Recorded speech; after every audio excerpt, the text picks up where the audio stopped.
gospel lesson.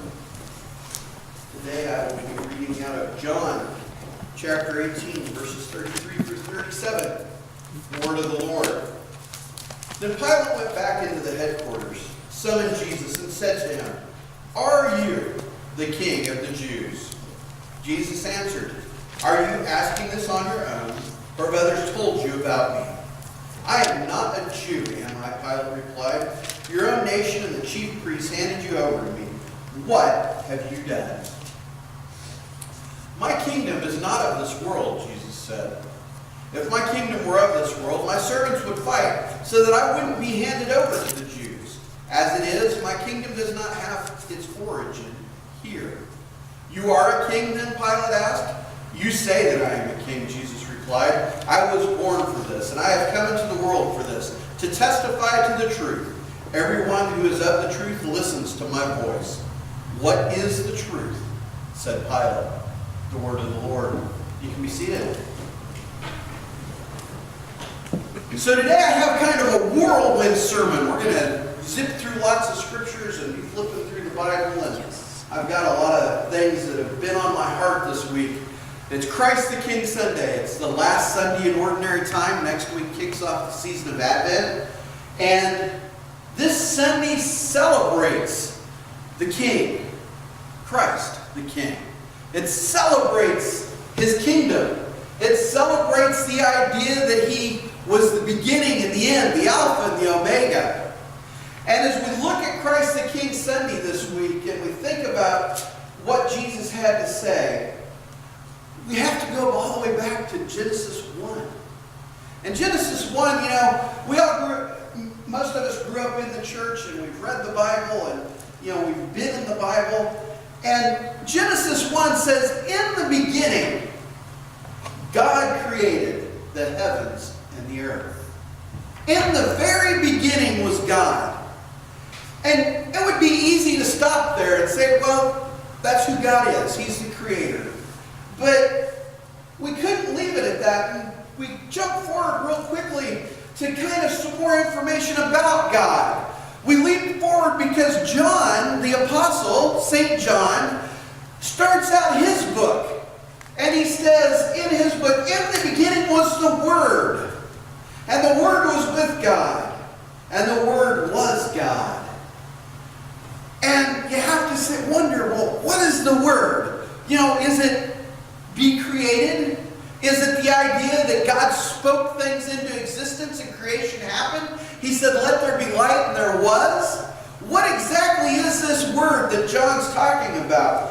And I think John was kind of the notion that we might be confused about that. That the readers might be concerned about what the Word was. And so in verse 14, he tells us who the Word is, what the Word is, and what it becomes. And it says, "The Word became flesh and took up residence among us. We observed His glory, the glory as the one and only Son from the Father, full of grace and truth." So all the way from the very first verse to the very first book of the Bible, we've talked about this idea that God was. And God was not alone, because the Word was with God. And that Word is Jesus. His Son was with God from creation. And it's so simple sometimes to think that, God's plan was that that original sin would happen and eventually He'd have to send His Son to save the world. And some theologies really want to embrace that idea that from the very beginning God knew the plan would be screwed up. And that He always knew that Jesus was going to have to be sacrificed. But honestly, I look at that and I say, God was not alone. Jesus has always been with God. And by inference, we can even determine that the Holy Spirit has always been there with God. The Trinity has always been in existence ever since the very first chapter of Genesis. Ever since that very first verse. And Jesus Himself, when He's talking to Pilate, He tells Pilate that He's a king. He's just not an earthly king. And one of the things that you have to have, I kind of learned this at the Apprentice Institute. One of the things that you have to have to be a king is you have to have a kingdom. And to have a kingdom, you have to have people. A king with no kingdom and no people is just a puppet. It's someone saying, I'm important. I'm a king. And we have people in the world today that will tell you that they are kings of some obscure little region in the world, and they have no followers, but they can look at their genealogy and they can track through it and say, all the way back to my great-great-great-great-great-grandmother, I'm a king. And because I'm a king, you should listen to me. And they're self-important, and they think that they have something that they need to accomplish. And there's people in the world today that are like that. And in some respects, Jesus could have been like that. Because if we look at the lineage of Jesus, he can trace his lineage all the way back to Daniel. All the way back. And in his lineage is King David. So Jesus is a king by birth. And he probably could have made the claim that he was an earthly king. And as he says to Pilate, if I were an earthly king, I could command my followers and they would not allow me to be taken by the Jews. He could imply even that in fact they would overthrow the Roman government. Because that is what the Jews were looking for when they were praying for a Messiah. They were praying for a king that would come back and establish them as a kingdom again. As a man that would go forth in war, and he would slay their enemies, and he would reestablish the temple into prominence, and that no one would walk on them anymore, and they wouldn't be servants, and they wouldn't pay taxes to Rome. That's what people were looking for when they were praying that the Messiah would come. And here in these closing days of Jesus' earthly ministry, he tells Pilate, that's not who I am. I'm a king. But that's not who I am. My kingdom is not of this world. And so by definition, since a king has to have a kingdom and a kingdom has to have people, we are the people. We are the people of his kingdom. And because he has people, he has claim to a throne. And he has an even greater claim than that because, one of the things I love about John the Apostle is he also wrote Revelation.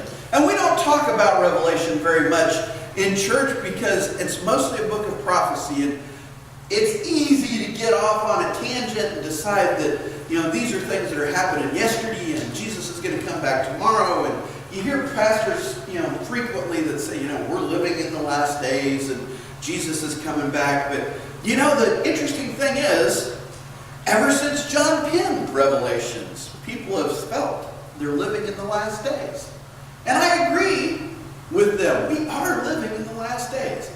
But the Bible is also very clear that we don't know the time or the hour that Jesus will come back. So trying to pin down the exact moment is impossible. But if we flip forward to Revelation real quick, we're going to talk a little bit more about some thoughts out of Revelations. Let's see. Because in Revelation, in the verses that we just read, it says, grace and peace to you from the one who is. That means living right now. The person in existence right now. The one who is. The one who was. That tells me that Jesus has been the king since before the beginning of recorded time. Since before creation, he was intended to be the king. And the one who is coming. Jesus' intention is to come back for his church. And one of the things that I have really come to understand in the last many months as I've been doing the apprentice experience and really working on my own spiritual formation is that we as Christians and believers, we have this idea that the church tends to propagate that when we die, we're all going to go to heaven. And we live our lives with the anticipation that we're going to go to heaven. That we have to make some sort of a journey to get there. That when we die, our body's going to lay in the grave, and eventually God's going to call us forth, and we're going to go to heaven, and everything's going to be wonderful and glorious, and that's how it's going to be. One of the thoughts that has come to my mind in recent months as I've been working on my own spiritual formation and studying Scripture with more depth and talking to some great theologians is the idea that heaven is not another place. Heaven is really the perfected earth. When God created the Garden of Eden, He created a perfect place for people to live. Sin screwed that up. And if you look at Revelation, it says he's going to create a new Jerusalem. One of the thoughts that parallels that is the idea that heaven is not a place. Heaven is where we're at right now. God's just going to recreate it to perfection and do away with all the sinful things that are going on. So, one of the things that I was challenged with through the apprentice experience was this idea of, what if I lived my life like I was already in heaven? How would I live my life? What would I do differently? What things would I do to honor the King that would be different than if I was going to die and go to heaven? If I didn't have to make a journey already, what would happen if we started living our life like the kingdom of God was on earth today? What happens when we start living our life like we serve a risen King and not some abstract king that lives in heaven? What happens to us at that point? And one of the things that I started realizing and was really noticing is that when we look at things like the Sermon on the Mount, and we, instead of looking at them in the abstract and say, wow, this is what people should be doing to have a good life, and start living them and saying, if I live my life like this, I'm living in the kingdom. And one of the things I've really had to challenge myself with recently, because of what's going on in our world, what's going on with the terrorists, is what do we do with refugees? What do we do with these Syrian refugees that are trying to get away from persecution in their own country, that are fleeing to the nations of the world? There is one school of thought in our government, and I'm flat out placing this at the feet of nationalism. The people who are involved in nationalism are saying, no, not in my country, not in my backyard, you can't come here, you might be a terrorist. There's no way, we can't accept you. Then there's the other side of the coin, the side of the coin that I want us to think about. The side of the coin that I think people of faith need to be looking at and addressing. And I've had a lot of arguments on Facebook recently, in the last week. And I'll be honest, arguing with people on Facebook is a waste of time. But it's allowed me to put forth my thoughts and form in my own mind what I believe living in the kingdom looks like. And there's going to be people in this congregation that do not agree with what I'm going to say, and I'm okay with that. I'm fine with that. But what I'm going to say is that to live in the kingdom, to serve the King, to be kingdom people, we have to look at Matthew chapters 5 through 7, commonly referred to as the Sermon on the Mount, the Beatitudes. And among the things that it says is for us to bless those who persecute us, to bless the poor, to welcome the stranger, to embrace the people who are different from us. Because one of the things that has really bothered me about this whole thing in Paris is the Syrians have been killing Christians in Syria for 4 years. And the world has said nothing. The world has done nothing. We would occasionally get a little blip on the radar when they killed a lot of them at once. Over a year ago, they killed 21 Christians, Coptic Christians, on the beach. That made a little bit of news and went away. We heard nothing.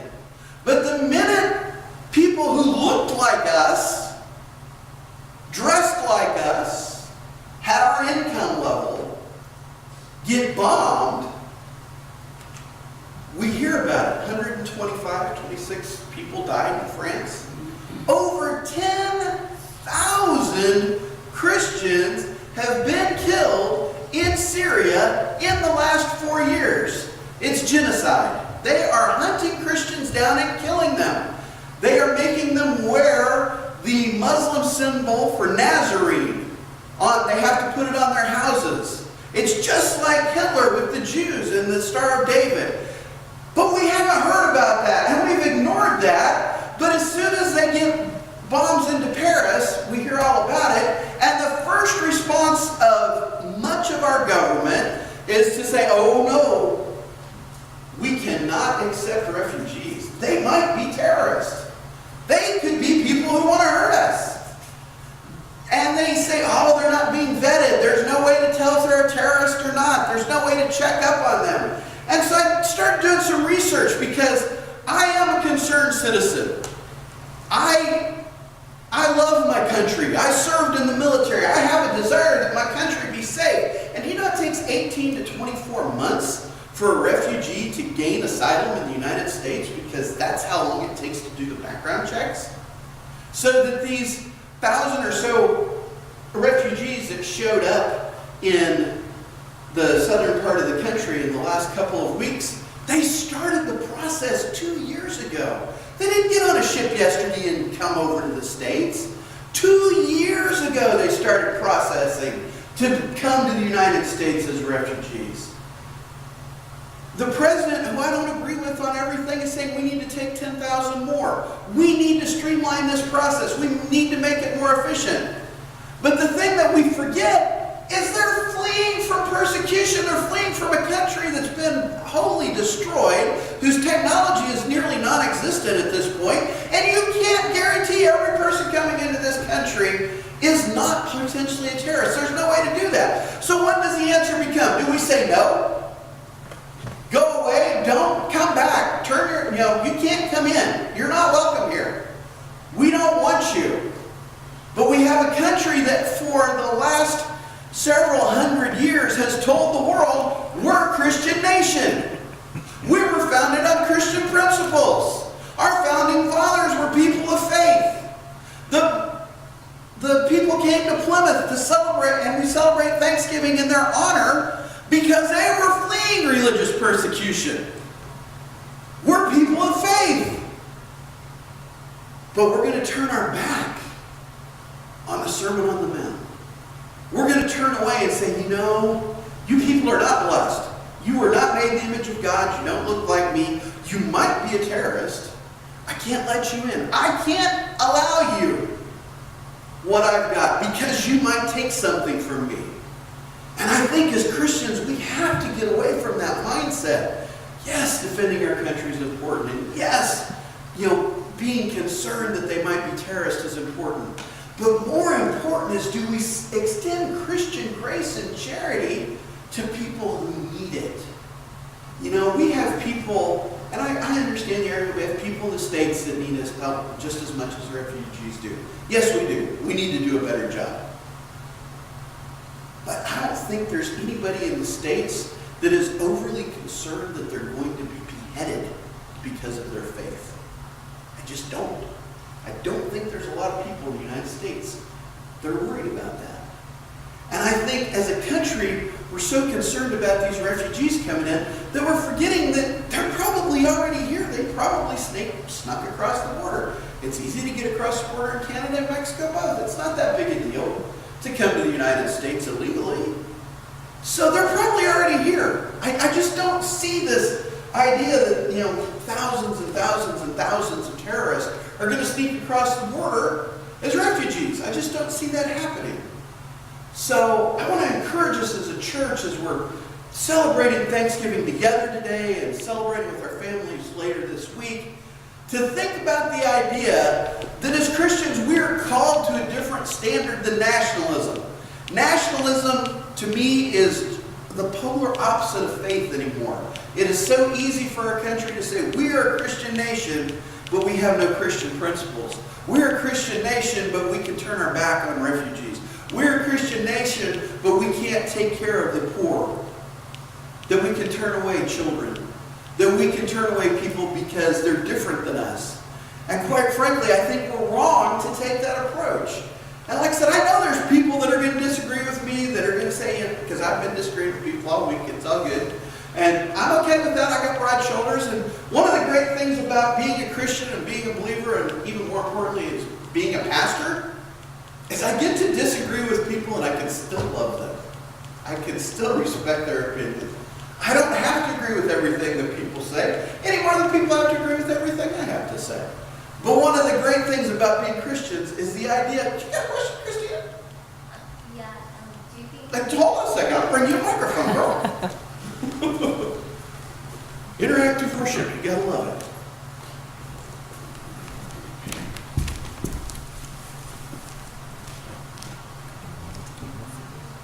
You just have to talk into it. Do you think they're gonna bomb us on Black Friday? Is that what they've been saying on the news? Iraq may be involved in this, but the other side of the coin is that Iraq has got a lot of problems of their own, and I don't think they need to import problems from Syria to have more problems. The complicated thing about this, Christina, is that disagreements have been going on in this part of the world for centuries, thousands of years, not just hundreds of years. And some of them are just more disagreeable than others. And right now I'd say the more disagreeable than others group happens to be ISIS. They're just more disagreeable than others. And interestingly enough, there's been Muslim clerics that have actually come out and said, we don't know what these guys are, but they are not Muslims. Whatever they're doing has got nothing to do with people of faith. They obviously believe they're the only ones who have faith. So there's Muslim clerics out there that are saying these guys are wrong. But, Ephesians tells us that God has not given us a spirit of fear. And that's where I'm going to hang my hat. God did not give me a spirit of fear. I am not going to be afraid of what might happen. I'm going to pray that our government is granted wisdom. I'm going to pray that our country does the right thing. I'm going to pray that my fellow Christians can embrace the idea that these people are suffering. At the end of the Vietnam conflict, we brought in tens of thousands of people from Vietnam because they were suffering. They were refugees. And just a few years before, we'd been shooting at them in rice paddies. So our country has the ability to do this. They've done it in the past. But we are so afraid after 9/11 that somebody might let a terrorist in that we don't want to let anybody in. And I just don't think if we're going to hang our hats on the idea nationally that we're a Christian nation, that's the approach that we can take. Now, I could argue for days on end that we're not a Christian nation and never have been a Christian nation. That's just how we're hiding our nationalism, is in the guise of Christianity. But the idea here is God didn't give us a spirit of fear. God does not want us to be afraid of everything. And for me personally, if a terrorist shows up and blows up my neighborhood and I die because a terrorist blew me up, so be it, I died. I'm a saved person. I live in Christ. Dying today in the earthly realm just means that I get to rejoin Christ that much sooner. I'm okay with that. I'm not going to be afraid of that. I'm not going to live with that hanging over my head all the time, that they're out to get me, because quite frankly, I don't think they have any interest in Wichita, Kansas. I don't. That's not true. They're saying that Wichita would be one of the first ones hit because of the air. And That's what a lot of people I've been hearing are scared of. They say we have so many that are already here. and that's We're bringing possible. more refugees in, and we're going to be fighting a war, and it's going to be on our own soil this time. And we've got the mightiest military in the world, and there are 750,000 veterans in this country, all of which that have been trained to use guns. I'd say 80% of which probably own guns of some kind. I don't think waging war in the United States will ever be something that can be accomplished well. Because the Japanese during World War II, prime example. The reason the Japanese never tried to invade the United States is because the Japanese military said, behind every blade of grass is a person with a gun. That's how many guns we have in the United States. Every house is a fortress. So, and again, it gets back to this idea of fear. We're living in fear of something that might happen. And, there's plenty of refugees already in this country. Millions and millions of them. Not necessarily from Syria, but from all over the world. And it hasn't happened yet. And, the other one I hear is, well, the 9/11 bombers, they were here as refugees. No, they weren't. They were here on visas. They were here as getting training, flight training. That's what they came here for, to learn how to fly airplanes. The whole bomb in the World Trade Tower was the subplot, but they actually came to the country to get trained to be pilots. So, no, they weren't refugees. They were actually honest-to-God terrorists that made it through screening because they had a good cover story, and here they are. So, and, we just need to understand, they are looking at refugees. They're not just opening the doors and saying, yeah, come on in. It takes 18 to 24 months for people to be granted refugee status. And they're in camps all over the place. Yeah, Christina? Do you think there's going to be a World War III since how Iraq and I think the book of Revelations is pretty clear Yes. that at some point there will be another war. Is it going to be tomorrow or this week or next month? I don't know.